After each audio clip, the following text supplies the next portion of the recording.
Bienvenidas compañeras, compañeros a esta nueva emisión de Alternativas. Cosas muy graves pasan en el país y realmente por más que uno quisiera espaciar estas emisiones, no se abastece. La situación de los derechos humanos en el Ecuador, la situación de los presos políticos, creo que ameritan una conversación y muchas más conversaciones en el futuro para a llamar la atención al conjunto de la población que parece ser que no está tomando adecuada proporción de la magnitud del problema en nuestro país. Para el efecto contamos ahora con la presencia de Claudia Gallardo del Comité de Familiares, Hijas e Hijos de Mayo, del Comité de Familiares de Presos Políticos, con Tamara Moncada, una activista por los derechos humanos, que ya ha estado en nuestro espacio en ocasiones anteriores, y con Paul Murillo, que es el director ejecutivo de la Comisión Permanente para la Defensa de los Derechos Humanos de Guayaquil. Muchísimas gracias a los tres y bienvenidos. ¿Qué te parece, Paul, si hacemos un enfoque de género y empezamos contigo directo, a boquejarro? ¿Por qué no empiezas ubicándonos en términos generales, por favor, cómo está la situación de los derechos humanos en general aquí en el país y cómo está en ese enmarque, cómo está la situación de los presos políticos? Bienvenido. ¿Cómo están, compañeros? Buena tarde, buen día, no sé, y buenas noches, no sé, a la hora que se vaya a transmitir.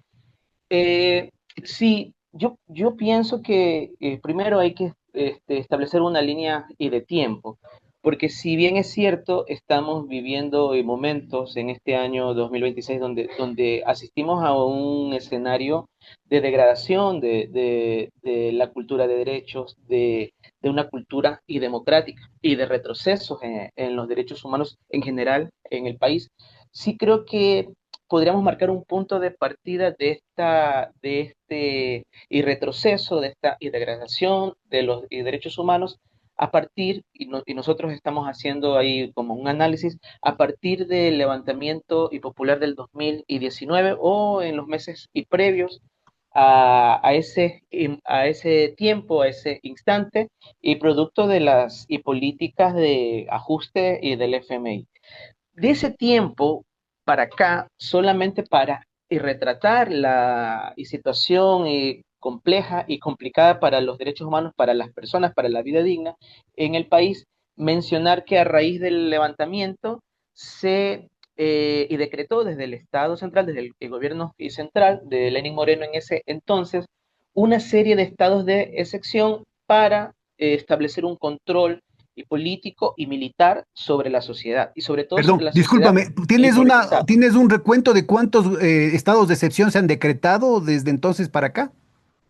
Mira, solamente y teníamos esa cifra del 2019 hasta el 23 eran 40. ¡Qué Durante bárbaro! el 24 y 25 hemos vivido, y hacia allá voy, ¿no? Hemos vivido en un constante escenario de estados de excepción, cuando el nombre mismo está consagrado en la Constitución como de excepcionalidad, y debería ser esa la regla, ¿no? Y más bien vemos que desde los gobiernos y continuos, a raíz de estos ajustes y de estas medidas de ajuste del FMI, nos han y tenido con estas medidas de control y político y de la disidencia, y sobre todo en la sociedad. Todo tipo de disidencia, no solo y política. Ya lo vamos a ver. Entonces, desde el 19, a pretexto del paro y nacional, del levantamiento popular de sectores sociales y del movimiento indígena, principalmente, se decretaron unos primeros estados de excepción que, según la norma y constitucional, son 60 días con una prórroga y sustentada, sí, de 30 días más. No podíamos estar más allá de 90 días con estado de excepción. Posterior a eso, coincidencialmente, el planeta cae en una pandemia por el COVID. El pretexto del COVID hace que ese estado de excepción que había empezado en octubre del 19, en marzo del 2020 se decreten nuevos estados de excepción y continúa ese control y militar de y político de la sociedad, de la disidencia, de las organizaciones que estaban inmovilizadas. Eh, Posterior a eso, ese decreto fue permaneciendo en el tiempo. durante casi 2 años estos decretos de estados de excepción, perdón, por el tema de control social para precautelar el derecho a la salud de las personas y prevenir el contagio del COVID, ¿no? Entonces nos confinaron primeramente, luego eso fue y modulándose en unos territorios sí, en otros no, luego por temas de horas, en unos horarios sí se nos y permitía salir, en otros horarios no. Entonces fuimos otros 2 años más en decreto de estado de excepción por tema de COVID. Ya luego, los estados de excepción fueron la norma a propósito de la crisis de la seguridad. Con el pretexto de la crisis de seguridad, se fue y teniendo otros estados de excepción a propósito del tema y de la seguridad en el marco nacional y luego y modulándose también a ámbitos locales y provinciales. En esta provincia esta vez sí, en esta provincia esta vez no. Si se anunciaba movilizaciones, se concentraban los estados de excepción en las ciudades que se estaban movilizando y en los territorios que estaban en defensa también de los recursos naturales, en provincias donde vemos que hay bastante presencia y de la minería y de proyectos extractivos. Entonces, vemos cómo en todo este lapso y de tiempo, desde el poder, desde el gobierno y central, la respuesta al descontento y político, a la disidencia y política de actores y sociales y pobladores que defienden el territorio, incluso de proveedores del Estado. ¿Sí? Cuando los proveedores del Estado han levantado y su voz por estar impagos, porque no se les ha cumplido con compromisos y de pago, la respuesta del gobierno central, y sobre todo lo hemos visto con mayor fuerza en el gobierno de Noboa, ha sido estas disidencias, estas quejas y declararlas parte de el problema, ¿no? De decir que están articulados al terrorismo, son articulados a los grupos de delincuencia organizada, etcétera, etcétera. Aquí la disidencia en este periodo, en este lapso de 7 años, y la respuesta ha sido el señalamiento, el castigo, la criminalización y también el ostracismo, o sea, y mancharles y totalmente la reputación para que se excluyan y de la vida pública, de la vida política y de ejercer ese Ahora, derecho antes de entrar democrático en a la eso, resistencia. te pediría que nos aclares un poquito cuál es la diferencia en términos legales, cuáles son los derechos que son conculcados cuando se declara de estado de excepción. Que en realidad la estadística sería al revés, ¿no? De lo que estoy oyendo, lo que habría que ver es que se cuenten cuáles son los días desde el 2019 para acá en que no hemos estado en estado de excepción. ¿Qué derechos perdemos los ciudadanos ecuatorianos del momento en que se decreta estado de excepción? Ningún derecho y se pierde, Pedro. Sí, eso es importante y señalarlo. Ningún derecho se pierde. Lo que pasa es que se modulan ciertos y derechos, el ejercicio de ciertos y derechos como el libre tránsito, la libre movilidad, el tema de la reunión en espacios públicos. Incluso hubo una sentencia de la Corte Constitucional y señalando de que más allá de que hubiera el estado de excepción y declarado, el ejercicio de derechos no puede respetarse. ¿Sí? Entonces, no es que se pierden los derechos, se pueden restringir y modular en cierta medida, pero los derechos humanos nunca se pierden más allá de la declaratoria de un estado de excepción. Ahora, lo que ha habido es afectaciones, y claro que sí, para la movilidad, y ciertos espacios de manifestación. ¿Por qué? Porque el estado de excepción lo que ha permitido al gobierno central es tener a las Fuerzas Armadas en las calles, y principalmente eso, para contener, por un lado, los temas de seguridad, pero también para contener la movilización social, como lo vimos en el último paro del 2025, principalmente en la provincia de Imbabura. Eso. Bueno, ¿qué te parece si le pasamos un poco la voz a Tamara para que continúe su análisis y en ese marco podamos ubicar el tema de y la instrumentalización del sistema judicial como un elemento fundamental en la persecución política, ¿no? Y la utilización, lo que se conoce como lawfare, de la persecución institucional como un elemento adicional para este ostracismo al que hacía referencia Paul. Hola, un gusto estar aquí con ustedes, con todas y todos nuevamente. Gracias, Pedro, por el espacio y gracias por abrir este espacio para que se conversen estos temas que pasan muy desapercibidos, a los que casi no les prestamos atención, pero que son de vital importancia. Cuando Paul hablaba del estado de excepción y decía que el estado de excepción es la regla, recordaba a Walter Benjamin en sus tesis sobre la historia que dice que la tradición de los oprimidos nos enseña que el estado de excepción en el que vivimos es realmente la regla, es la norma, es la normalidad. Entonces, lo anormal, la excepción, pasa a ser el no estar en estado de excepción. Y lo grave es que ese estado de excepción sí nos encamina un poco a lo que tú decías en tu pregunta, Pedro, que es cómo se instrumentaliza todas las instituciones del Estado, no solo la justicia, sino todas las instituciones estatales se las instrumentaliza para criminalizar a quienes se atreven de una u otra forma a hacer política.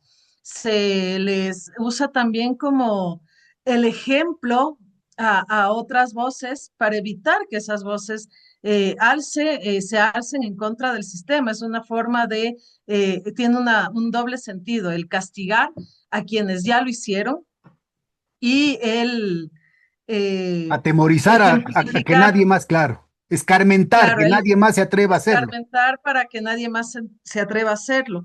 Y a mí me cuesta, yo he pensado mucho sobre esto porque, bueno, vengo años ya trabajando en el tema, que este es un país, lamentablemente es un país que produce víctimas constantemente, pero que no produce memoria. Somos un país sin memoria, somos un país al que le han arrebatado la posibilidad de identificar lo que ahora vivimos en el pasado. Y si me permites, yo quisiera leer como ejemplificación un Adelante. texto, una partecita de un texto que escribió Arturo Jarrín cuando fue precisamente preso político, cuando estaba detenido ilegalmente en el penal Para García nuestra Moreno. audiencia más joven, por favor, acláranos quién es Arturo Gerrín. Arturo Jarrín fue el máximo líder de Alfaro Vive Carajo, una guerrilla urbana que funcionó entre el 82 y 91 cuando dejan las armas y fue ejecutado en octubre del año 86. Él escribe cuando está detenido un texto desde el penal que se llama El Cementerio de los Vivos. Y él dice, es la parte final de su texto, dice, quiero terminar de escribir, no puedo. Me queda el sabor de que este testimonio no está completo. Como nunca será completa la irracionalidad de quienes, por defender sus estrechos intereses, condenan a la gran mayoría al abandono y a la miseria. Cada día habrá algo nuevo en este cementerio, un asalto por buscar dinero para fumárselo, un hilo de sangre, puntos en la llamada enfermería, tripas que flotan de un estómago, un encontrón entre bandas grandiosas declaraciones de los funcionarios encargados de la rehabilitación, entre comillas, etcétera. Aquí te rehabilitas para el crimen. Y creo que estas palabras de Arturo Jarrín son ejemplificadoras o nos pueden dar un parámetro para medir que lo que está pasando ahora en las cárceles, la persecución a dirigentes políticos no es de ahora, ya se viene arrastrando. Entonces, yo sí creo que historizar esta violencia, que ahora la vemos mucho más cercana, que ahora la sentimos mucho más fuerte, porque claro, hay una serie de situaciones que nos están llevando a vivir en un estado de terror constante y que antes no ocurrían. Eh, y creo aquí que sí es necesario mencionar que eh, este aparataje estatal también está conformado por los medios de comunicación, porque son precisamente los medios de comunicación los que replican estas narrativas estigmatizantes, lo que decía al finalizar un poco su intervención, Paul, son los medios de comunicación los que construyen estos relatos que te dicen que, que construyen el enemigo interno y a través de ese enemigo lo estigmatizan a la persona, estigmatizan a un grupo político y esa estigmatización no se acaba cuando se acaba el momento de la detención o cuando se acaba la persecución, sino que se extiende a lo largo del tiempo. Ahora, si me permites Eh, cortarte un poquito, me parece muy importante estos señalamientos que estás haciendo al haber hecho la alusión a la guerrilla urbana del Alfaro Vive Carajo de los años 80, nos hace posible ubicar una diferenciación en el manejo de esta estigmatización, de este proceso de eliminación de la humanidad, o sea, de subhumanización de los perseguidos, de los presos políticos, ¿no? En ese entonces era porque eran terroristas, eran castrocomunistas, etcétera, etcétera. Luego ha aparecido una nueva figura que es todavía más efectiva, diría yo, porque de todas maneras había ese etos, digamos, de la revolución, la cuestión romántica, la figura del Che, el tema de la gente que muere por su causa, por su patria, por los oprimidos, ¿no es cierto? Ahora ha aparecido una nueva versión mucho más eficaz para el asesinato del personaje, aunque se los mantenga vivos, que es el tema de la corrupción. Entonces, ahora aparece todo mezclado con el tema de, ya no son solamente terroristas, sino que son narcoterroristas.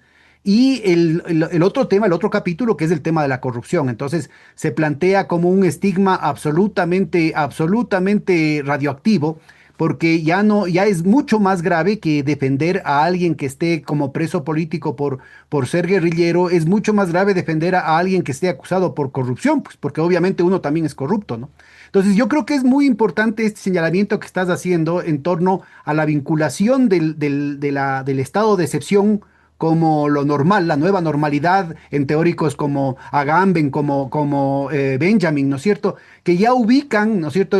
Benjamin escribía hace ya casi 100 años sobre este tema, que escribían esto como parte del deterioro de las capacidades que tiene el capitalismo de resolver el problema del conflicto. Es muy importante el pautaje que hace Paul hace un momentito, señalando como elemento clave del deterioro de las condiciones de los derechos humanos aquí en el Ecuador, el levantamiento popular de octubre del 2019. Y como desde entonces ha habido un proceso de rebeldía permanente, entonces lo que tenemos es esta situación.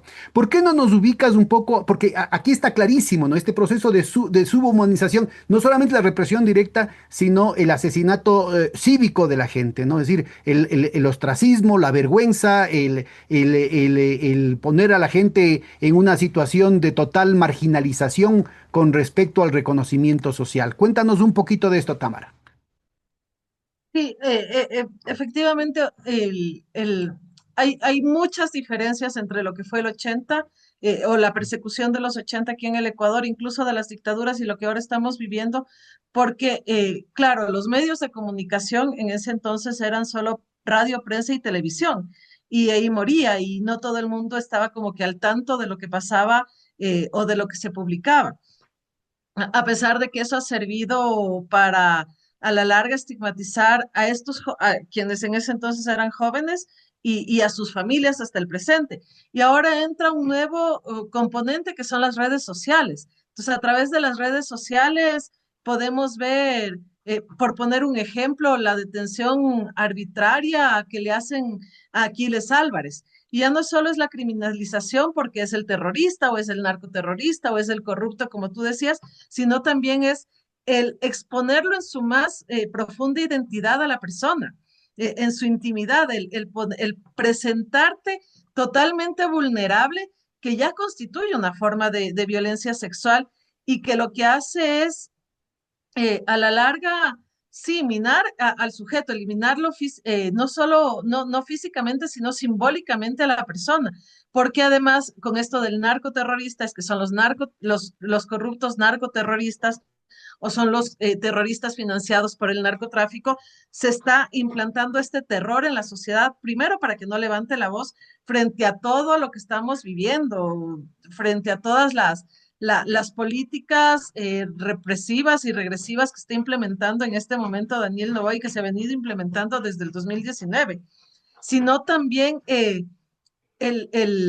quitar espacios a la persona y mermar la democracia. O sea, finalmente la persecución política lo que hace es mermar la democracia porque no tenemos ya espacios, nos quedamos sin espacios para poder participar democráticamente o garantizar que vivamos en un estado democrático.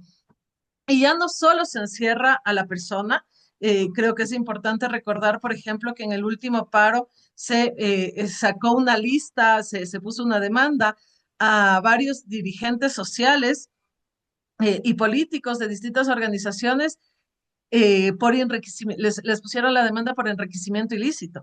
Y eso ha llevado a que personas que tienen $8 en su cuenta ya no puedan acceder ni a esos $8 ni a tener más recursos porque esas cuentas están totalmente bloqueadas o eliminadas. Entonces les estás Mientras atacando tanto, las los posibilidades embarques de de tener banano acceso. con cocaína siguen campando tanto para los Estados Unidos como para Europa. Las capturas se dan a cada rato, cada vez son mayores y no pasa nada, ni allá ni acá. Así es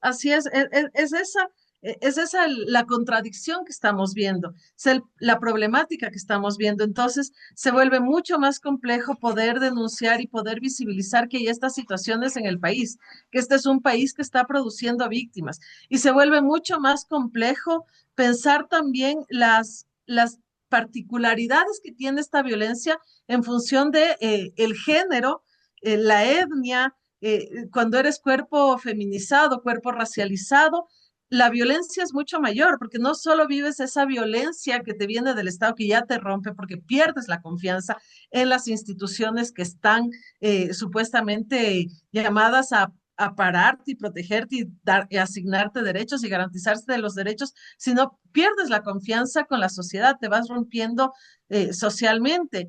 Y ahora tenemos esta situación que ya les impide a las personas poder trabajar y lo que hace en el caso de las mujeres es que su situación precaria, la situación precaria que vivimos por el contexto neoliberal en el que estamos atravesando las mujeres, se precarice aún más, porque se nos juzga por ser mujeres que hacemos política, se nos criminaliza por ser mujeres que hacemos política, por ser mujeres que nos vamos contra el sistema, pero además se nos está limitando toda posibilidad de acceder a recursos. Entonces, ¿qué nos queda a nosotras? ¿Qué nos queda igual a los luchadores sociales que ya no tenemos posibilidades realmente de acceder?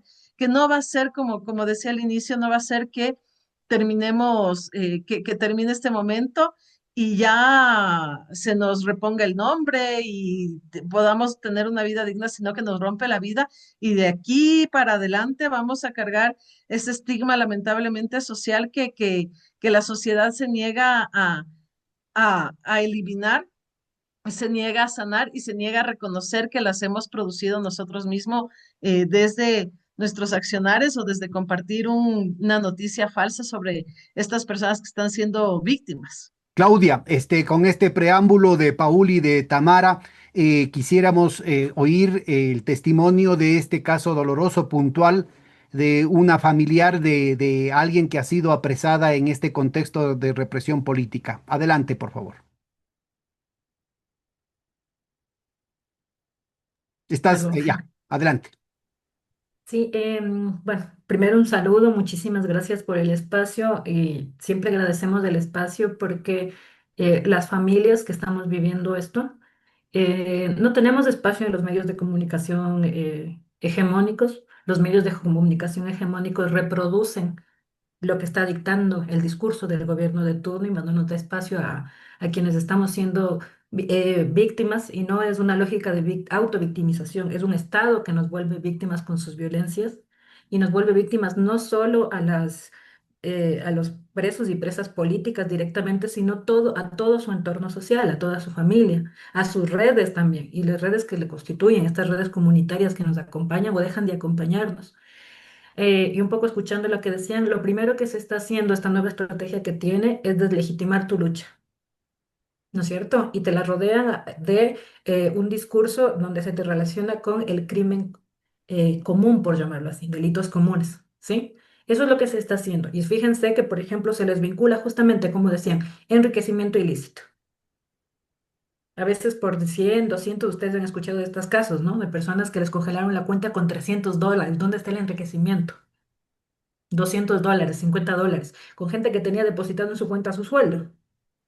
O sea, no se demuestra el enriquecimiento, se construye un relato alrededor de las personas que están haciendo, que son voces disidentes al discurso oficial. Yo creo que estamos viviendo justamente en la era de la más encarnada de la necropolítica, porque la necropolítica no solo te dicta quién muere de manera directa, sino que crea condiciones para que el desenlace final sea tu muerte. Y la muerte física, pero también la muerte del recuerdo, del relato de cómo se te recuerda a ti, qué es lo que se dice alrededor tuyo. Te mata desde dos lugares. Por eso decimos, es la era de la necropolítica. Y además construye las condiciones para que ciertas personas vivan y otras personas terminen en un desenlace de muerte. No es directamente asesinarte necesariamente la necropolítica, pero sí es lo que estamos viviendo y es puntualmente en el caso de nuestros familiares, porque en el comité somos familias de varias personas que fueron apresadas en mayo, por eso nos llamamos así. ¿Mayo de qué año? Del 2022, yo comentaba, es bien importante el contexto en el que se da esto, porque ya se estaba hablando en ese momento, se estaba hablando de un paro nacional, el paro de octubre, ¿no es cierto? Que se da, ya se estaba hablando del paro. Entonces lo que hacen, toman esta medida y además hacen esta espectacularización en todos los medios. Salen todos los medios en ese momento, que ninguno salió a rectificar Perdón, además. Claudia, me parece, a ver si me aclaras a mí, yo tengo muy mala memoria. Las grandes movilizaciones fueron en octubre del 2019 y luego en julio del 2022, ¿verdad? Así es, y los Ya, detienen en mayo del 2022 ya, porque ya se estaba hablando de esta gran movilización. bien. Ese mismo día, el día anterior, al Ecuador había llegado la esposa del presidente de Estados Unidos, que estaba de visita. Por eso se arma este espectáculo comunicacional para demostrar supuesta efectividad. Se arma un espectáculo del apresamiento de todo este proceso terriblemente traumático. En el caso puntual de mi familia, mi hermana y su pareja y su esposo vivían con mi papá y mi mamá, adultos mayores, y mi sobrino que en ese momento no cumplía todavía 12 años. Ingresan, todos son violentados, a todos son apuntados con armas. Nosotros siempre decíamos, mi mamá decía, parecían Robocop, ¿no? Con unos trajes increíbles, con fusiles. A mi sobrino de 12 años y a mi papá les apuntan con estos rifles con linternas, porque fue a la madrugada, ¿no? Les apuntan en la cara. Por eso cuando Aquiles Álvarez dice que a su familia le hicieron eso, yo le creo. Yo les creo porque nosotros también lo vivimos y porque no es la primera vez que se hace eso, que se violenta a todo el entorno familiar. Bueno, En esas a la madrugada también irrumpieron en la casa de Paola Pavón, ¿no? Para poder filmarle en paños menores. Es decir, es todo este tema de vejación en la que hay la complicidad canalla de los canales de televisión comerciales, ¿no? Y de gente que se dice periodistas, ¿no? Absolutamente, y se suman a esta espectacularización del terror, porque yo no tengo otra forma de llamarle, porque genera terror en la disidencia política, genera terror en las disidencias, en las oposiciones, porque qué es lo que provoca eso? Un repliegue, porque me puede pasar lo mismo, pero ya no solo me pasa a mí, además, ya no son solo mis decisiones, no es lo que le ocurre a mí, sino las consecuencias que hay con toda mi familia. ¿Qué pasa con mis hijos? ¿Qué pasa con mis padres? ¿Qué pasa con mis compañeros, con mis amigos, amigas? Y eso es lo que le ocurrió a mi familia. Fue un ataque brutal, con humillaciones, que ventajosamente no todas fueron televisadas, una parte sí, otra no. Sí, pero a mi hermana, por ejemplo, le hicieron desnudarse delante de hombres, de los policías, del fiscal. No es que le dieron chance. La normativa dice que tienen que ser mujeres, ¿no es cierto? En teoría, las que acompañan al cacheo. Ella estaba en pijama, o sea, ella estaba en una camiseta y en calzones. Pero además, para que se vista, le hicieron vestirse y desnudarse delante de todos. Hay errores procedimentales terribles que nunca se tomaron en cuenta. Por ejemplo, y yo sí creo que hay que hacer también una educación en derechos a las personas, porque tú no conoces, porque como no cometes delitos, no tienes conocimiento sobre ciertas situaciones, ¿no es cierto? Entonces, por ejemplo, se supone que cuando hacen la requisa tiene que estar como testigo el dueño de casa. En el caso de mi familia no se les permitió el ingreso, se les tenía a mis padres adultos mayores encerrados junto a mi sobrino. Mi sobrino menor de edad pudo salir cuando yo aparecí en la puerta. Yo vivo obviamente en un lugar distinto. Cuando yo llegué y con los pocos conocimientos que tengo de derechos, por lo menos de protección a la infancia, tuve que decir, el niño está siendo encerrado por policías. ¿Dónde está la DINAPEN y cuál es la acusación que tienen contra un niño para que esté detenido por policías?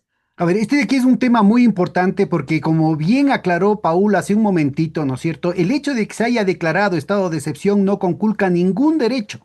Es decir, todos los derechos tienen que ser respetados, todos los procedimientos tienen que ser cumplidos.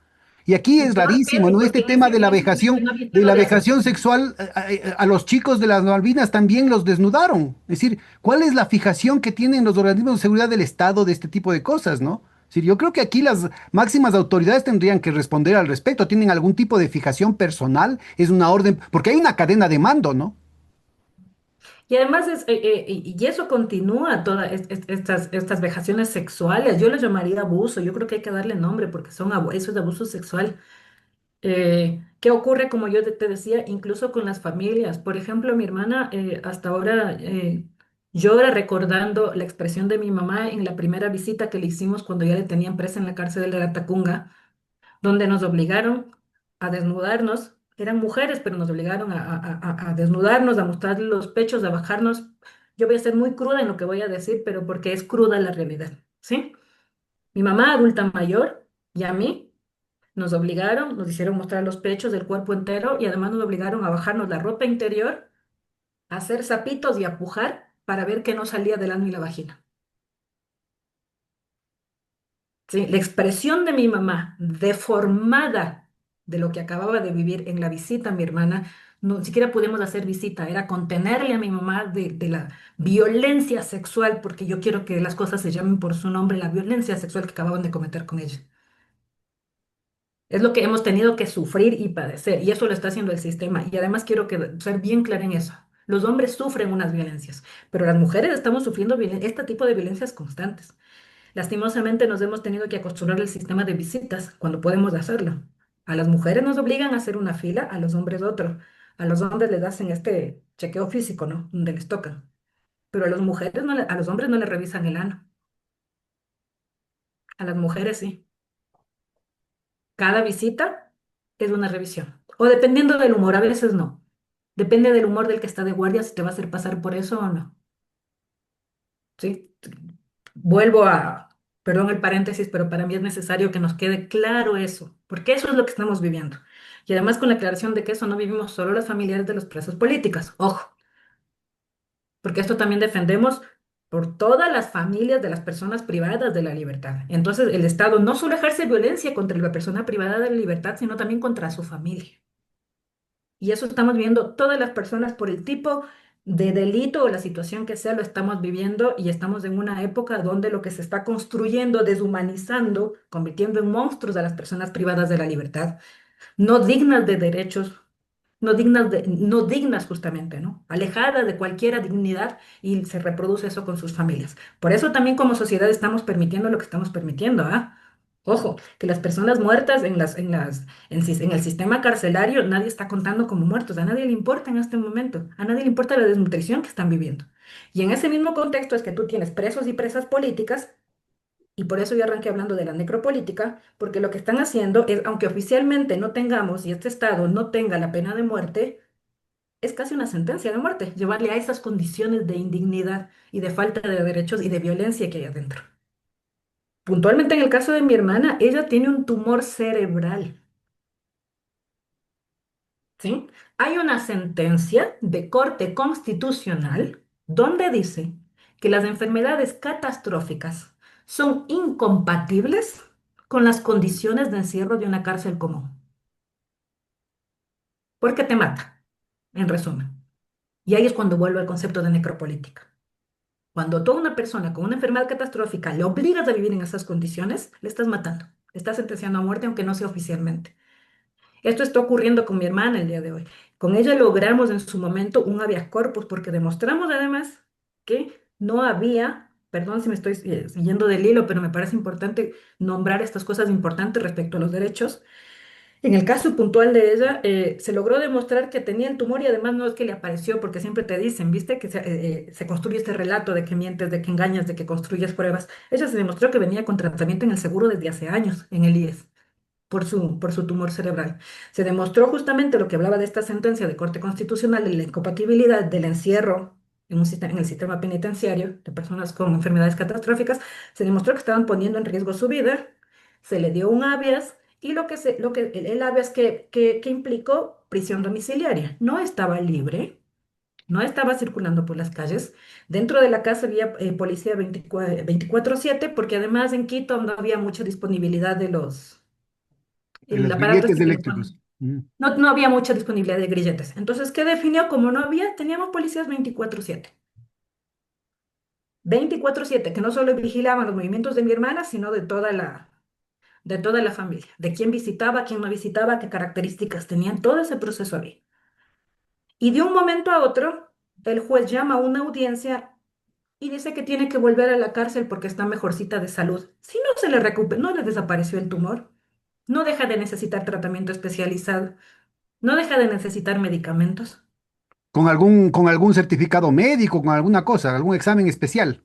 Todo tenemos, por eso digo, cuando consigamos el No, habeas, se el consigue juez, digo, el cualquier. juez recibió algún examen especial, alguna novedad especial de los médicos diciendo que había Que la había mejoría. mejorado, que ya no tenía tan baja de peso. Claro que ya no estaba tan baja de peso, pues porque estaba comiendo en una casa. Volver a la cárcel y hacía de vuelta a bajar de peso.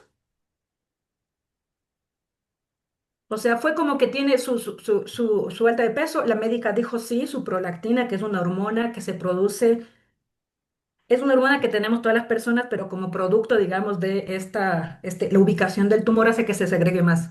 Entonces sí, estaba estable la prolactina, pero porque estaba en tratamiento médico. Cuando tú le quitas todo eso, otra vez se va a desestabilizar. O sea, estaba bien porque la medida había funcionado y tenía que permanecer si había funcionado. Le devuelven a la cárcel. En la cárcel, una vez más, yo te puedo demostrar, el mismo SNAI no ha podido demostrar que mi hermana recibió más sus medicamentos. ¿Y saben por qué no recibió sus medicamentos?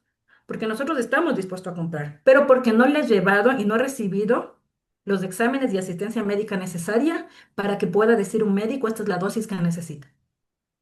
Qué barbaridad. Hasta ahora. ¿Sí? Tanta la negligencia del Estado, mi hermana en sistema de encierro ha perdido piezas dentales porque no hay un tratamiento oportuno, una asistencia hacia al acceso a la salud, que es el derecho que protegía este habeas corpus. ¿Sí? Como digo, no ha recibido medicamentos. Hay un montón de condiciones de su salud que se han ido deteriorando día a día, y eso ha llevado a que sea molesta para ese centro penitenciario y entonces define moverlo hacia Guayaquil con el argumento supuestamente de un informe de seguridad. Ahora yo me pregunto qué dice este informe de seguridad. Ella no pertenece a un GDO, no hay nadie más de su grupo político dentro de la prisión donde ella estaba en la ciudad de Ambato. No hay ningún informe de que haya participado de peleas, de discusiones, de cosas que pueden dar la cotidianidad, pero tampoco hay ningún informe. No hay nada. Pero viste que estos informes de seguridad que son clasificados. Ella ni siquiera tiene una sentencia porque además se supondría que ella no le están haciendo así. Se supondría que en el sistema penitenciario a ti te ubican según la sentencia. En los pabellones son máxima seguridad, por mayores sentencias, mediana, mínima. Ya no está funcionando así, pero incluso bajo esa lógica. Sí, a mi hermana le quedan 2 años y pico, ¿no? Es una sentencia de 25 años por asesinato y portación de armas y etcétera. Y por seguridad le están trasladando a Guayaquil, alejándole, y a Ambato ya le habían alejado de su entorno, porque su familia vive en Quito. Y ese es uno de los derechos que tienen las personas privadas de la libertad, justamente estar cerca de su entorno familiar. Ya le habían llevado a Ambato, lo que implica altos costos. Parece que no, pero llevar medicamentos, llevar documentación, incluso las visitas son altos costos, requieren días enteros de entre el viaje, las entregas, las filas, la burocracia que tiene el sistema penitenciario. Ahora se la llevan a Guayaquil. Culturalmente es totalmente inapropiado, por favor. Es súper inapropiado culturalmente, por un lado. Después la alejan de su entorno familiar y su defensa jurídica. Y además, en uno de los lugares donde está habiendo, porque todos sabemos, de Voz Populi, hay informes, hay muchos problemas de seguridad por quienes gobiernan estas cárceles, que no son las autoridades y que es mentira que cuando entra el ejército logró lo contrario, porque eso no ha cambiado. Siguen gobernando grupos de delincuencia organizada, y ahí es bien importante que la gente tenga esta lectura muy clara. No todas las personas privadas de la libertad pertenecen a los grupos de delincuencia organizada, y además personas privadas de la libertad también son víctimas de los grupos de delincuencia organizada, Qué barbaridad. porque, porque en las cárceles tienen que seguir pagando, porque en las cárceles las personas privadas de la libertad pagan extorsión, porque pagan para utilizar un baño, pagan para utilizar un colchón, pagan para utilizar un espacio, pagan para acceder incluso a los mecanismos de rehabilitación. Yo quiero ir al taller de, me invento, de carpintería. Me cobra, el GDO me cobra para poder participar de las instancias de rehabilitación. Y justamente a mi hermana hoy le llevaron a este lugar. Y a su pareja y también parte del movimiento guevarista, a Omar Campoverde, él era presidente del comité de presos del centro penitenciario de ahí de la Tacunga, Cotopaxi. eh, Fue trasladado a esta famosa cárcel del Encuentro. No ha tenido contacto con sus abogados y se llevaron a toda la directiva del comité de presos. Me van a decir que eso no es político. Primera acusación es de estar de hecho ahí, ¿no? Porque él es un perseguido político. Pero además, como organiza el grupo de personas privadas de la libertad para poderse defender o para poderse denunciar e incluso para poder, digamos, negociar con autoridades cosas que son obvias a la rehabilitación. Entonces, como retaliación de vuelta por un tema político, es trasladado y sancionado y se lo lleva nuevamente a la cárcel del Encuentro, donde se supone que estaban los GDOs y él no tiene esa acusación. No es el Vaya. delito, pues. Mira, yo creo que estos temas así que tan dolorosos a nivel de las personas a las que estás haciendo referencia, Paul, valdría la pena ponerlo en el contexto, ¿no? Es decir, aquí claramente se ha oído, ¿no? El tema, por ejemplo, de la tuberculosis, el tema de la desnutrición, el hacinamiento, la falta de las condiciones mínimas en el tema del acceso a las medicinas. En el caso de Jorge Glass, inclusive, hay un informe de la Comisión Interamericana de Derechos Humanos. Cuéntanos un poquito, Paul, ¿cuál es la responsabilidad que tiene el Estado ecuatoriano respecto a las personas privadas por la libertad, de la libertad en estos casos? Sí, Pedro, pero antes quisiera cerrar Claro. la idea del primer bloque, de la primera intervención, en cuanto a algunas cifras, ¿no? Si bien es cierto, no está dentro de la categoría de presos y políticos, yo creo que sí hay un síntoma en los últimos gobiernos que datan de esta suerte de, y de criminalización de la protesta y social. Solamente en el gobierno de Correa hablamos de más de 200 casos de criminalización de la protesta social. Ahí también podremos traer a colación a los 10 del Uluncoto y otros casos más. Pero a partir del 19 con el paro, también hay unas cifras de que tuvimos más de 1.000 detenidos por participar del paro nacional. Hubo cientos de heridos, alrededor de, perdón, de 1.300 heridos y 11 lamentables fallecimientos en el contexto de la protesta y social en el paro de octubre del 19. Igual en el 2022 tuvimos una cifra casi similar de fallecidos, creo que fueron 7 a 8 y fallecidos, también cientos y detenidos y de heridos. En el último paro, del 2025 tuvimos 4 fallecidos, principalmente concentrándose los detenidos y los heridos en la provincia de Imbabura. Entonces, vemos como lo mencionabas, ¿no? De octubre del 19 para acá ha habido pocos canales para el procesamiento del conflicto y un cierre y debilitamiento del espacio democrático para solventar ese conflicto entre iguales, Estado y la sociedad organizada. Bien, Y eso, ahora sí, solamente y una vez. te completo porque es Ujú.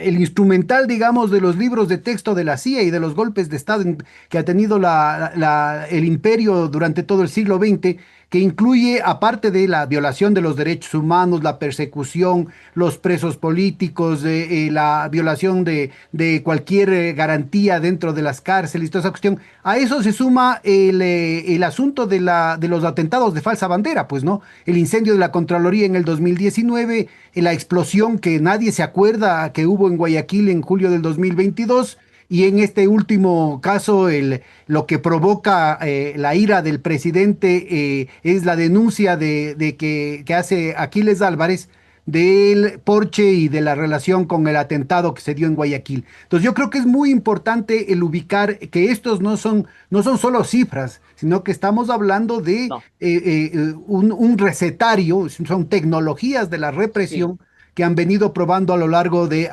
y ancho del mundo estos protervos intereses, ¿no? Adelante.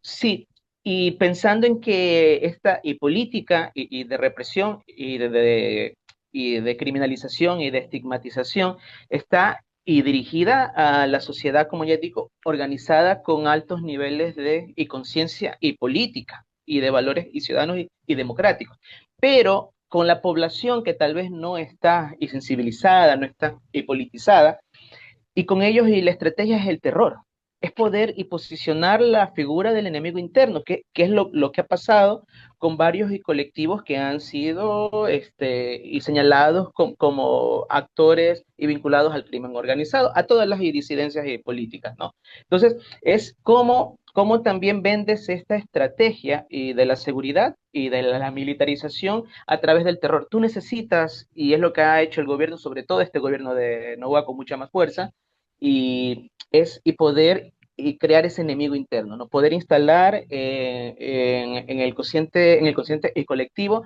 la existencia de este enemigo interno asociado a las personas que se movilizan, a las personas que luchan por defender y derechos. Entonces, este terror se instala de tal forma en la sociedad y ahí estoy de acuerdo con lo vertido por ustedes, y gracias de este otro poder que es la comunicación hegemónica, ¿sí?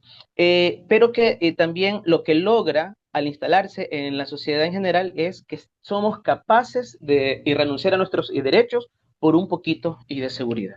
Y ahí es cuando estamos avalando que se deshumanice a la persona privada de la libertad. Ahí es cuando ese discurso cala en la sociedad y vemos que está y calando cuando aceptamos que militares torturen a niños afros empobrecidos en las redes sociales. Entonces, es parte de esa estrategia instalar el terror, crear el enemigo interno y validar, y de alguna forma y socialmente, el terror y la tortura y el miedo, que ya no solamente viene de la delincuencia común, sino que viene del Estado y de sus aparatos de seguridad. Ahora, bien, para contestar y finalmente a la interrogante, Pedro, hay una serie de derechos que están establecidos, mira, en el ICOIP, en un capítulo que habla y precisamente de las personas privadas El de la COI para libertad, nuestra casi casi audiencia al es empezar. Código Orgánico El Integral Código Penal. Orgánico Integral Penal, correcto. Entonces ahí ya se y configura muchos de los comentarios que ha vertido acá este, Claudia, que por ejemplo en el numeral 13 de ese artículo y 12 que habla de las garantías de las personas privadas de la libertad, el hecho de la cuestión y territorial de estar y cercanos a su lugar de origen, donde está su núcleo y familiar, donde está la defensa técnica, sí, viendo estos temas y culturales y sociales, que creo que es un tema importantísimo porque la persona es y quien es, y gracias también a su entorno y colectivo, ¿no? Y derecho a estar cercano a la familia, a su ecosistema, a sus redes. Creo que también, incluso pensando en las personas privadas de libertad en general, coadyuvan a esa rehabilitación y social que se espera, ¿no? Los temas de salud, actualmente acá en Guayaquil, nosotros desde el CDH hemos registrado y monitoreado todas las situaciones y de salud que están aquejando a las personas privadas de la libertad. Si bien es cierto, desde enero del 2024, con la declaratoria del CANI, el conflicto armado no internacional, se dispuso la presencia de las Fuerzas Armadas en el control penitenciario, con mucha fuerza, sobre todo acá en Guayaquil, porque es donde se desarrolló con mayor fuerza todo este tema de las masacres carcelarias, donde había un control criminal y de las prisiones, y no es que ha cambiado, como ha sido el discurso oficialista, ¿no? Vemos que ahora simplemente ha cambiado o mutado ese control que tenían las bandas sobre la penitenciaría y del litoral, y por ejemplo, ¿no? Ya es que antes eran y los miembros de las bandas que controlaban quién tenía la mejor celda, quién accedía al comodato, quién accedía a ciertos servicios. Ahora eso es y confabulado y coluido en conjunto con las Fuerzas Armadas, es decir, las Fuerzas Armadas, miembros de Fuerzas Armadas, también entran a operar en el negocio extorsivo dentro y las cárceles. Y son ellos también quienes están aplicando tortura y selectiva a aquellas personas que no entran en esa dinámica. Y la tortura y selectiva que se está aplicando en las prisiones actualmente tienen que ver precisamente con dos derechos: el derecho a la salud y el derecho a la alimentación. Derechos que vienen durante este último tiempo siendo y precarizados cada vez más, a tal punto que en el último año en la cárcel, en la penitenciaría y del litoral, y solamente se registran alrededor de 1.000 muertes por estos dos temas, ¿sí? Por una deficiencia, por una no acción, no atención del SNAI y del Estado en cuanto al derecho de la salud y el derecho a la alimentación. Hemos tenido muertes por temas de salud y de nutrición. Entonces, eso da cuenta de cómo está la situación penitenciaria. Nosotros presentamos una acción, una medida cautelar ante la CIDH que se nos concedió a finales de año 2025, en el cual se destinaba a que y combinaba, perdón, a que se cree una mesa de diálogo, de trabajo con las instituciones competentes de las prisiones, el SNAI, Ministerio del Interior, Ministerio de Salud, etcétera, para tratar de encontrar unas rutas de actuación a estas víctimas de esta crisis humanitaria que se está viviendo en las cárceles del Ecuador. Tuvimos una primera sesión con pocos acuerdos. El día de ayer hubo una visita, una primera visita de este espacio mixto entre instituciones y también delegados de la ¿Quiénes sociedad nomás civil. son parte de esta Participamos nosotros. instancia? Por parte del Estado, Ministerio del Interior, el SNAI, Salud, Fuerzas Armadas, delegado del Ministerio de Gobierno y lo que antes era el MIES, que ahora creo que es Ministerio de Desarrollo Humano, y la Defensoría y del Pueblo también. Y bueno, por el lado de sociedad civil participamos nosotros, el CDH y los comités de familiares de acá, y de Guayas.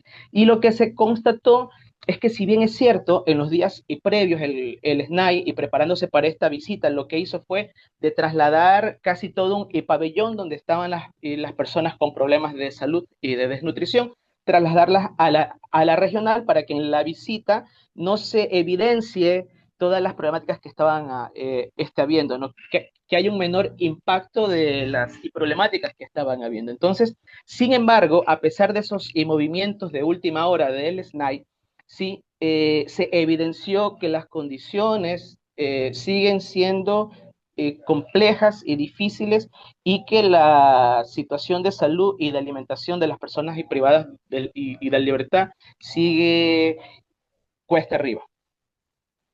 Bueno, esto es gravísimo porque es esconder debajo de la alfombra el problema, ¿no? Es decir, no resolverlo en absoluto. Correcto. ¿Ha habido alguna posibilidad de que organismos internacionales puedan participar en esto para tratar de dar alguna garantía de responsabilidad de parte del Estado?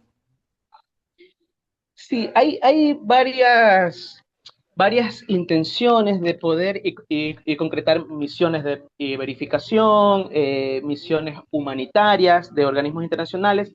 Creo que la más concreta es en la misma sentencia de las medidas cautelares que ganamos, es que la CIDH propone al gobierno ecuatoriano realizar una visita in situ para constatar la realidad de las personas ¿Cuándo privadas se de la ganó libertad este proceso? ¿Cuándo se ganó este a proceso? finales de año ¿Y pasado, cuándo Pedro. se va a realizar la visita de la CIDH, de la Comisión La Interamericana CIDH, del Derecho de los Derechos Humanos? la comisión tiene que oficiar al gobierno ecuatoriano y el gobierno tiene que aceptar la visita. Dependemos de la voluntad política del gobierno, una vez más, de aceptar esta visita cuando se realice el pedido formal para la constatación in situ de la situación de salud de las personas privadas de la libertad. Ahora, Tamara, el problema es que esto puede resolverse en términos de una campaña de relaciones públicas, es decir, con la suficiente propaganda se puede resolver prácticamente todo, cualquier situación, ¿no? Ahí está el caso de Bukele con esas tomas espectaculares hollywoodenses respecto a al mantenimiento del orden, al sometimiento de las bandas salvajes que estaban ahí, pues las varas y toda esa situación, ¿no? Es decir, yo creo que con ese tipo de cosas se puede resolver en 5 minutos con tal de tener un un contratito suficientemente jugoso acá. ¿Cómo ves vos la posibilidad de que desde las organizaciones de la sociedad civil, desde la movilización política, desde la toma de conciencia, pueda haber una nueva correlación de fuerzas que cambie la situación, Tamara? ¿Cómo está la situación con las universidades, con los movimientos sociales? Es bastante complicada la situación porque una de las cosas que decía Paul, y quisiera solo hacer una acotación a esto en relación a los organismos internacionales, es que se depende de la voluntad del gobierno para estas intervenciones. Y los organismos internacionales, más allá claro, de medidas cautelares que se pueden emitir, de medidas, de otro tipo de medidas, muchas veces terminan no aplicándose aquí en el Estado. Y yo creo que es importante mencionar que las cifras y la situación que estamos viviendo aquí no se oculta solo en relación al presente. En el Comité de Desapariciones Forzadas de Naciones Unidas, bueno, los comités cada cierto tiempo tienen que hacer un seguimiento al cumplimiento de los tratados internacionales. ¿Sabes Y qué? Tamara, discúlpame que te corte. Para nuestra audiencia, por favor, hazte un mapeo muy rapidito de cuáles podrían ser las instancias a nivel internacional que podrían colaborar, ¿no?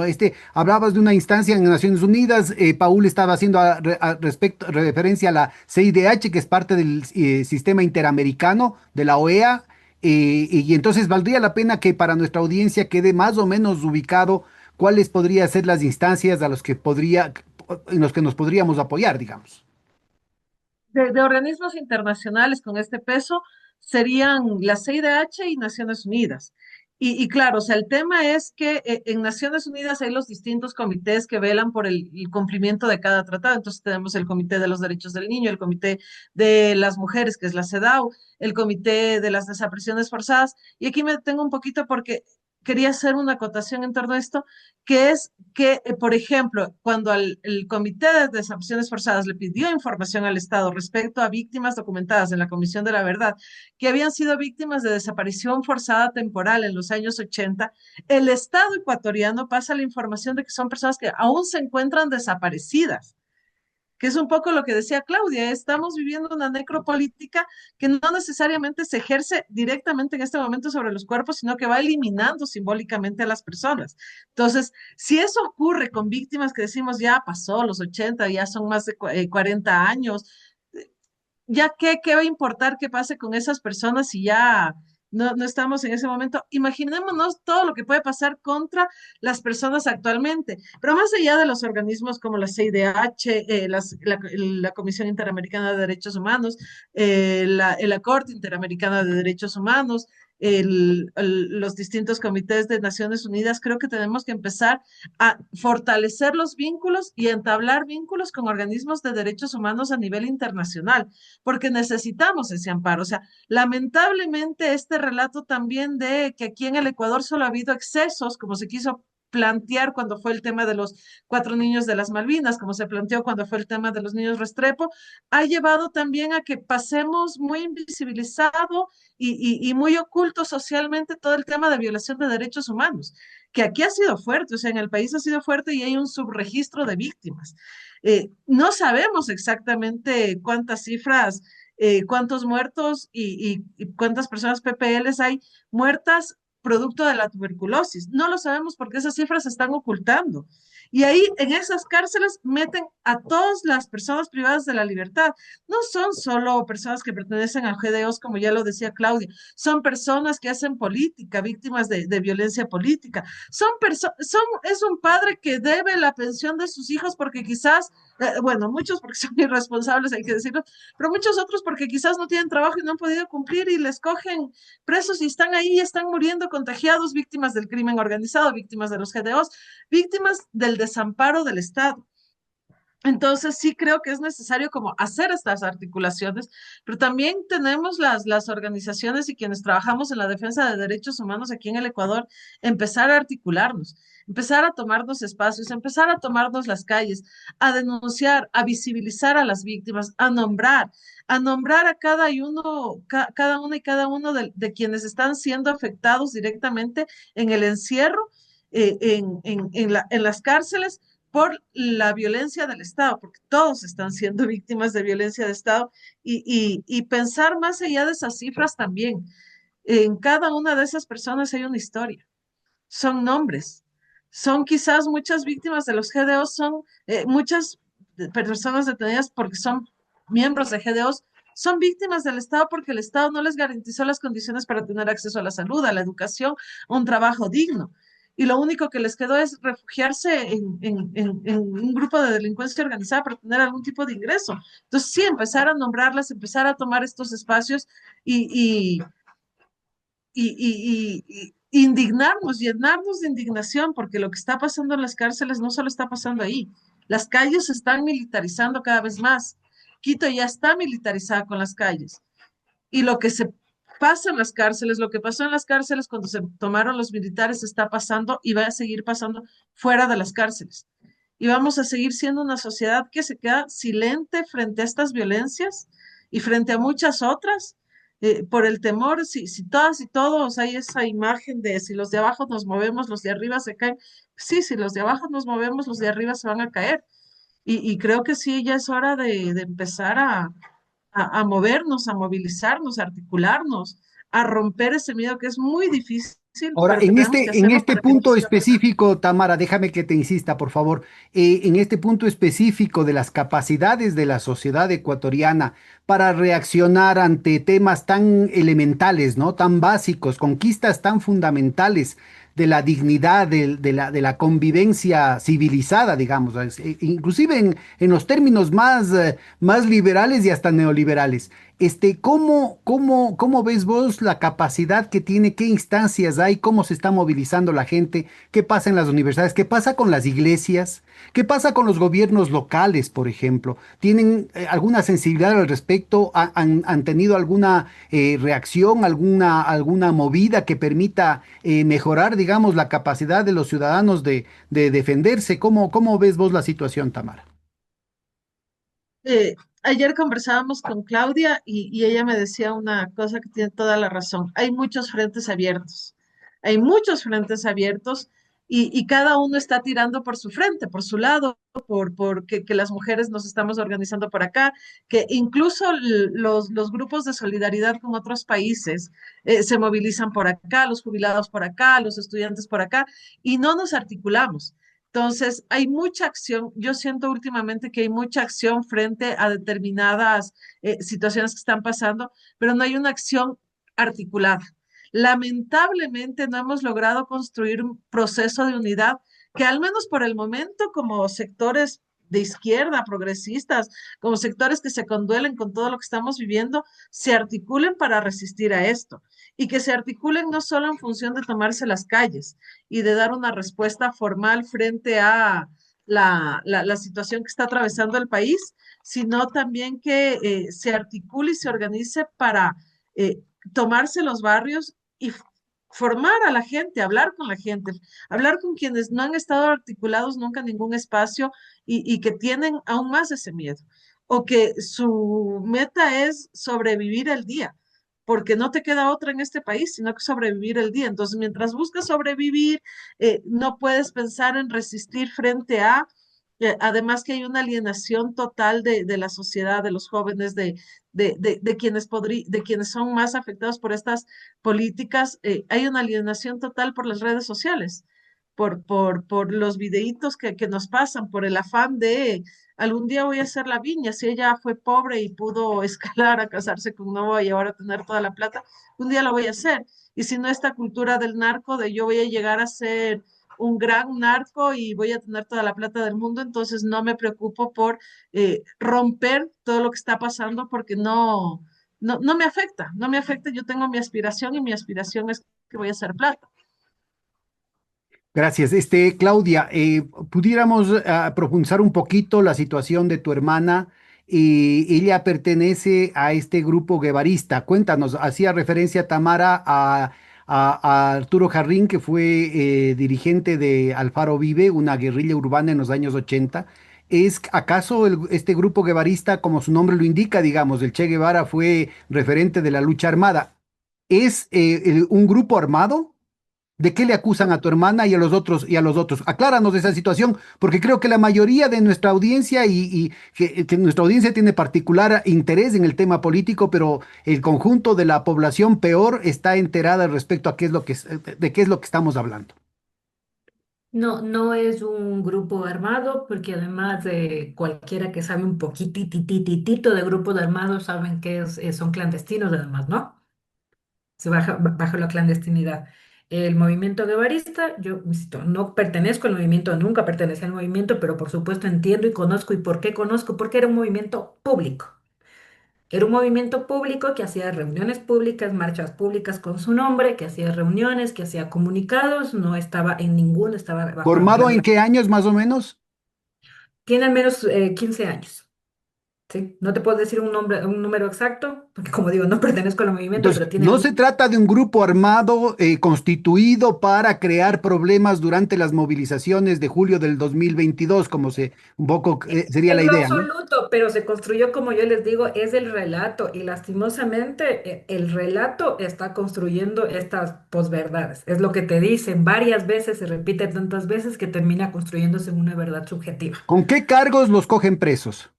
Y ya eso iba. ¿Qué es lo que están haciendo? Y es la nueva estrategia, porque además si no tomamos en cuenta hay una evolución de esta estrategia, ¿sí? Antes te metían directamente preso como opositor político. ¿Qué es lo que hacen ahora? Ahora te acusan de delitos comunes. ¿Por qué? Porque a través de eso, lo que están haciendo justamente es haciendo una deslegitimización de tu lucha y a su vez de su palabra. Construyen nuevos relatos. En el caso de mi hermana, la acusación supuestamente es de trata de personas, un delito terrible. ¿Cómo íbamos a conseguir nosotros apoyo social y colectivo ante eso? Yo sí quiero contar esta experiencia. Cuando les detienen, hubo un miedo general e incluso sospechas en una primera instancia. Después, por supuesto y ventajosamente, se logró limpiar eso, por lo menos dentro de los movimientos de izquierda y movimientos de derechos humanos, ¿sí? Esta es la acusación, pero yo por eso arranqué diciendo en que está la especulación, lo indicioso, perdón, respecto a las pruebas. Ya, Eh, pero a ver, repite las- por favor cuál es el cargo que pusieron. Trata de personas con fines de reclutamiento para grupos armados. No les encontraron armas, no existe ejército, no existe nada de lo que tendría que derivar para Pero la si tratan construcción. personas, deberían tener las personas que fueron tratadas, pues. A eso estoy yendo, ¿sí? Se les sentencia con dos personas testigos.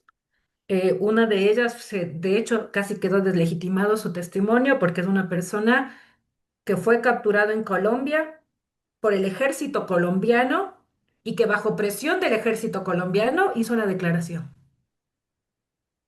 Supuestamente con esto que le llaman las ayudas internacionales, ¿no es cierto? Pero fue el ejército colombiano con asistencia del gobierno de Estados Unidos quien la capturan y en ese contexto esta persona hace la declaración para la acusación. Una de las personas, que además ahora se encuentra viviendo en Nueva York. ¿Cómo estará? No, no sé cómo estará en este momento con la política migratoria de Estados Unidos, que de hecho en las audiencias está desde Nueva York en el consulado ecuatoriano en Nueva York. Uno de los argumentos es que esta persona no conocía porque se vivió en Colombia, qué había pasado, etcétera. Tampoco se probó en Colombia que tenían armas, ni que estaban con grupos armados, ni nada. No se probó nada de eso. Por eso yo les decía los indicios de las pruebas. En el juicio lo que se hace, se llama a policías que funcionan como testigos que venían haciendo un seguimiento de cerca de 2 años donde todos los testimonios de los policías ante las preguntas del tribunal fueron que ellos especulaban que hacían. Fueron fotos de reuniones de lejos donde no estaba qué se decían en las reuniones. Uno de las cosas que utilizan como pruebas es que estaban en una frontera en Esmeraldas. Estaban en Atacames y la foto es mi hermana, su pareja y su hijo comiendo ceviche. Esas son las pruebas. Otra prueba es, por ejemplo, que mi hermana estaba miren lo loco que es, la foto.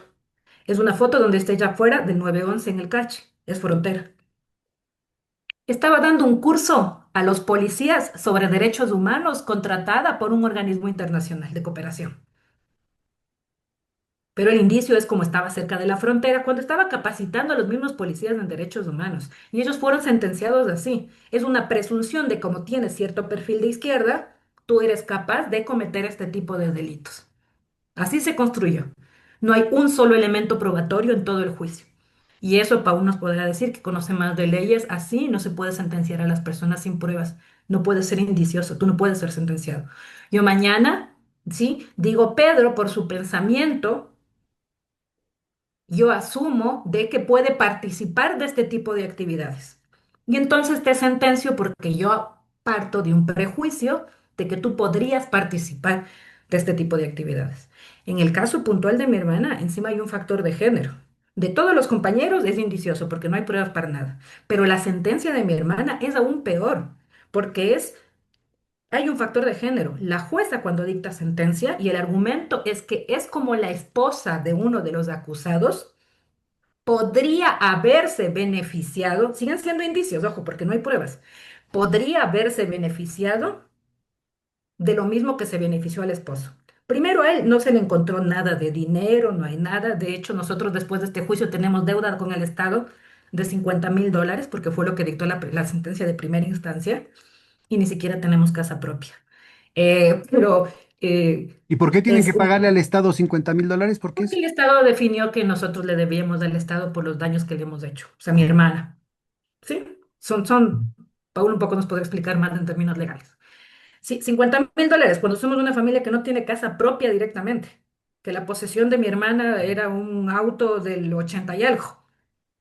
Esas son las posesiones. Entonces se dice que ella, por ser la esposa de otro de los acusados, todo quiero hablar en potencial, porque así fue, porque no hay pruebas, podría haberse beneficiado de lo mismo que se benefició el marido. En primera instancia, el marido no le demostraron que se benefició en nada, porque no encontraron dinero, propiedades. De hecho, estaba declarado en ese momento en bancarrota por una deuda con el IES, por no pagar siendo afiliado voluntario, ¿sí?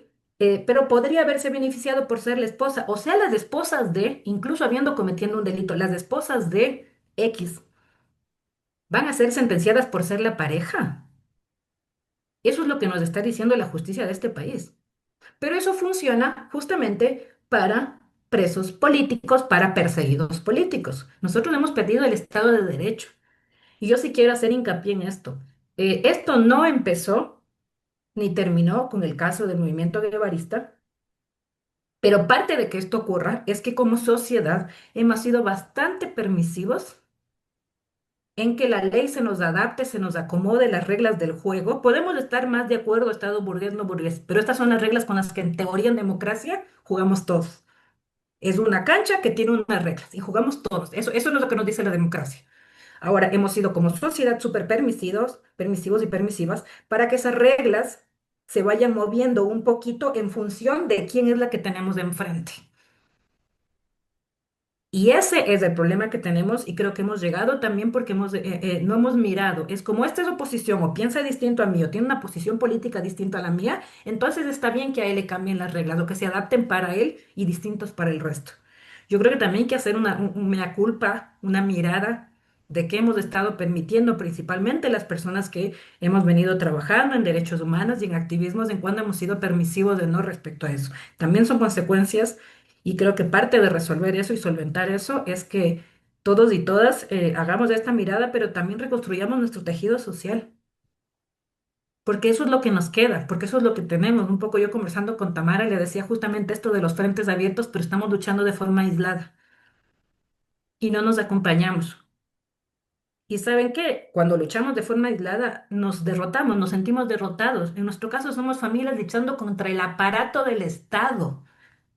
Acláranos, por favor, Claudia, a ver, fueron tomados prisioneros en mayo del 2022.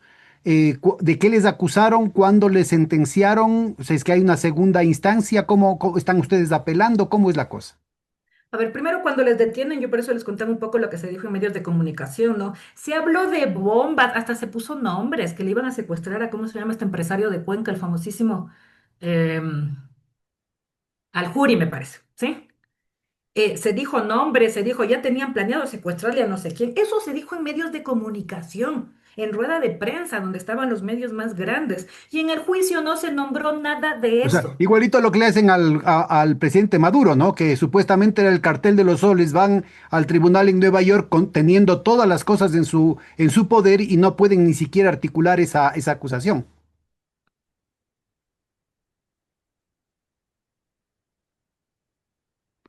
Creo que se,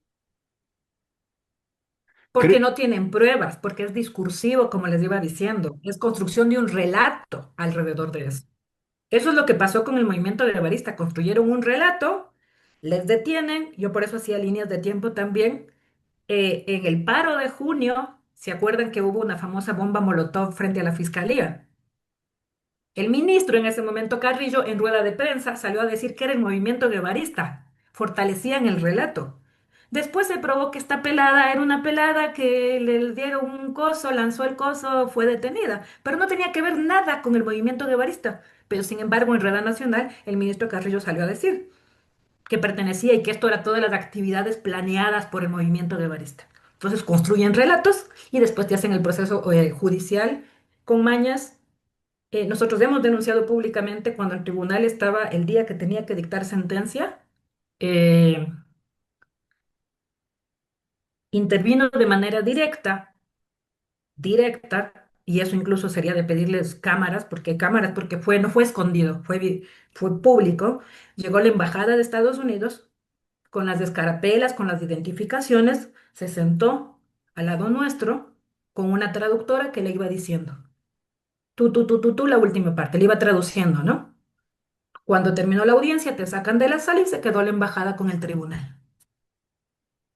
Y después dictaron sentencia, en primera instancia. Eso fue justo antes de cumplirse los 2 años, porque por norma se supone que, aunque la norma ahora no vale nada, se tendría que dictar la primera. Pero las instancias que nosotros tenemos, que tenemos dos instancias, llevan a cumplir 3 años presos y no nos dan audiencia para poder hacer las apelaciones. Eso es lo que está haciendo el sistema judicial.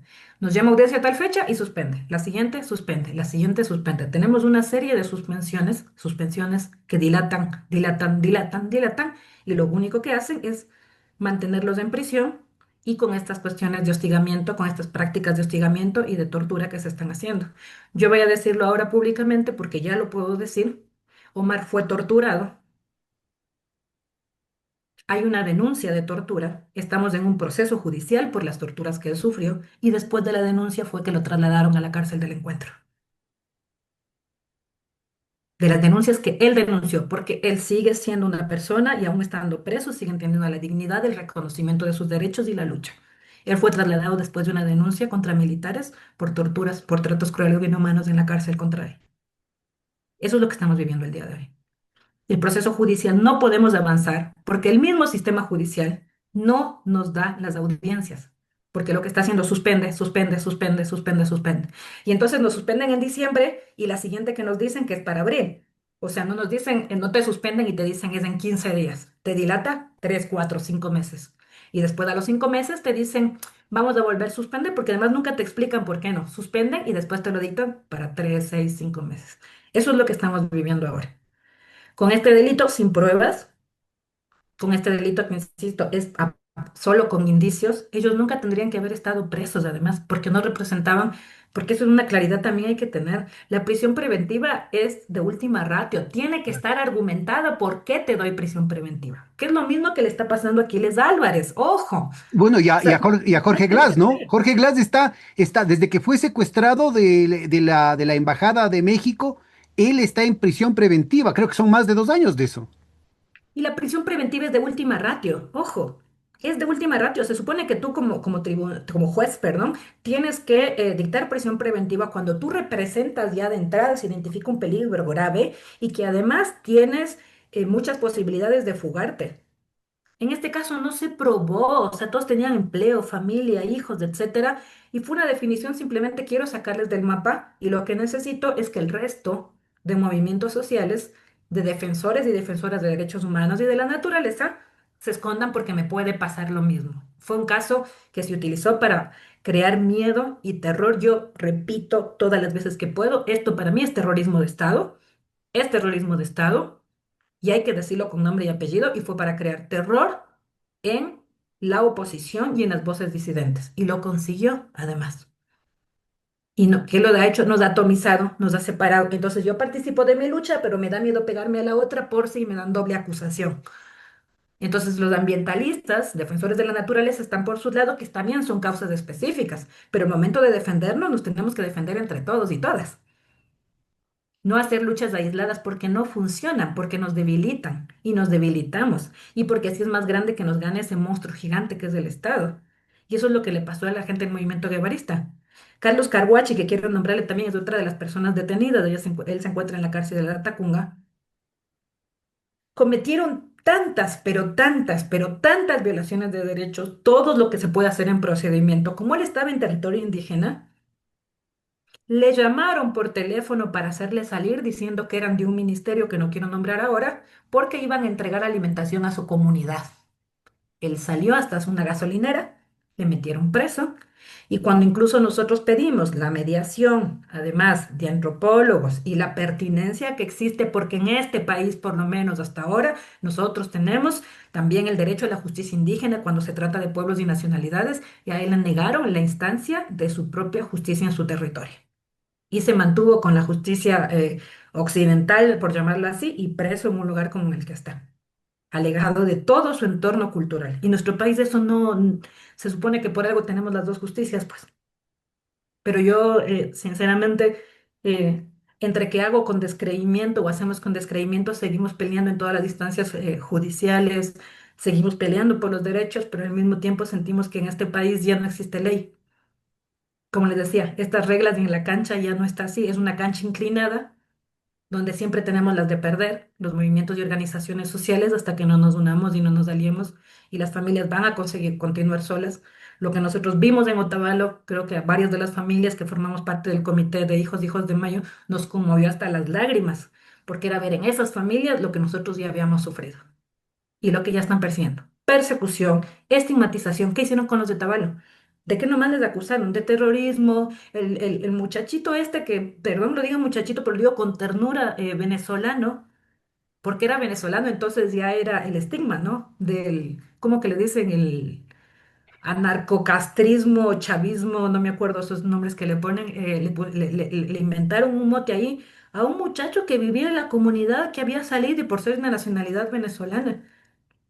Entonces nadie quería quedar pegado tampoco a uno, nadie quiere pegar pegado a otro, es estigma, más de estigma, destrucción supuestamente de propiedad, cuando lo que hicieron es entrar y como tirar una red como que el pescado que entra, ¿no? Así fue como les apresaron a la mayoría de los compañeros y compañeras de Otavalo.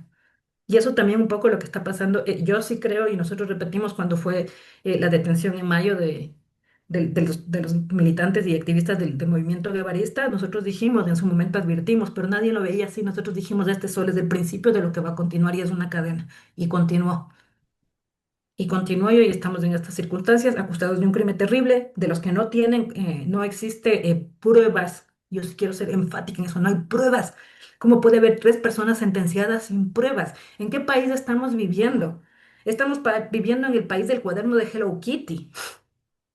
O sea, las sentencias, ¿cómo está funcionando? ¿Cómo funciona cuando no existen pruebas, existen indicios y a partir de los indicios de la construcción de perfiles y entonces ese perfil se puede adaptar a lo que yo creo que pudo haber cometido un supuesto delito para alejarlo de la arena política, para alejarlo de que pueda disputar discurso, disputar sentido y para que pueda ser una voz crítica justamente a quien está en el poder? O sea, la necropolítica se esparce por todos lados, pero también se esparce en cómo estamos dejando morir y estamos dejando morir, o el gobierno, porque yo no me voy a hacer cargo de lo que hace, el gobierno actual está dejando morir por la falta de salud, por la situación de los barrios. ¿Qué barrios son los que están sufriendo de manera más cruel la delincuencia organizada? La vivencia también de la criminalidad es distinta, dependiendo del lugar de donde venimos. Unos son testigos de lejos que ven desde sus balcones, otros los están viviendo al lado. Pero esto es mucho más grande, yo también quiero aclarar, esto es mucho más grande, es la persecución política, pero es porque están construyendo un Estado a su medida, un país a su medida, un país donde no hay derechos.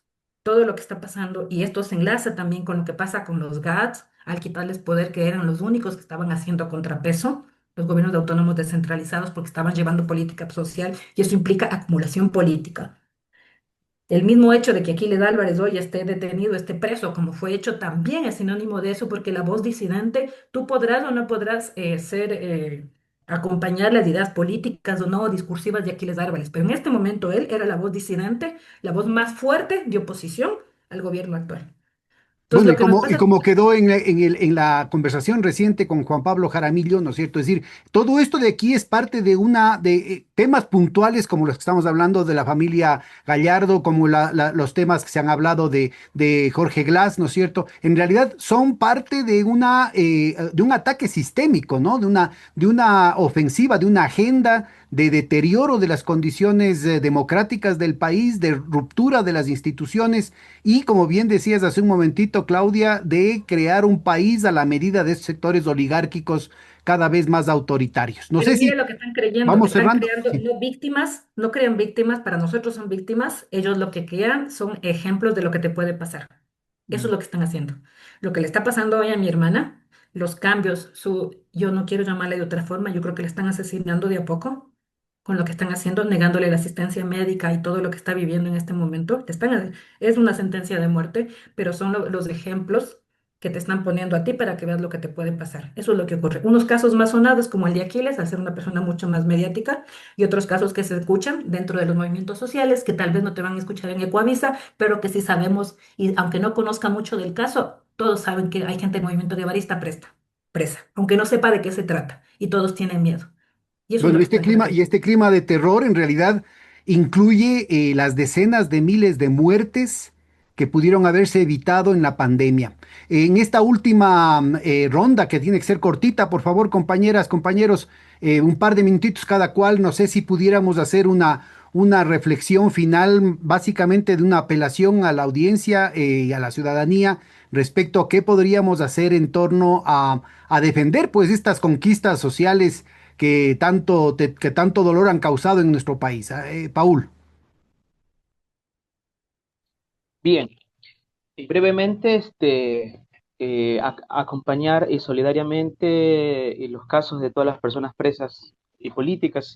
Sin duda, nadie puede estar privado de la libertad por sus opiniones políticas, por su labor social, por su labor política, por ser un y disidente con el poder. Y primera cosa. Y lo otro es que estamos viviendo tiempos tan y complejos, no son tiempos y normales de convivencia y democrática en el país. Hay unos ascensos de los autoritarismos a tal nivel que incluso instituciones ya establecidas como el debido y proceso están en debate en estos momentos en la sociedad. Y ese debate, si el debido proceso está bien o está mal, o es condescendiente con los y delincuentes, entre y comillas, que ese debate se instale en la sociedad es un síntoma de cómo esos autoritarismos se están posicionando y claramente ahora, ¿no? Y eso, y debido a esta estrategia de securitización a través del miedo, de crear este y terror y de renunciar a mis derechos por un poco más de seguridad. Basados en eso, y creo yo como línea final, es importante, y creo que se lo ha dicho aquí también, es importante trabajar en la organización. Y es algo que lo venimos diciendo siempre, en la organización incluso no política, o que no se aprecia a primera instancia como política, porque lo que han instalado es miedo entre los vecinos, miedo entre los padres, madres de una misma escuela, porque ya no sabemos con quién nos juntamos. Entonces, ¿qué es lo que ha provocado ese miedo? Que la gente ya no quiera compartir, que la gente ya no quiera organizarse en los comités de padres de familia, en las asociaciones de auxilios y mutuos, en los gremios de trabajadores, en los gremios de campesinos. Entonces, sí es importante y trabajar eso. ¿Ya? No estoy hablando de organizarnos en unos frentes antiimperialistas, no, no, estoy hablando en la organización en su mínima expresión.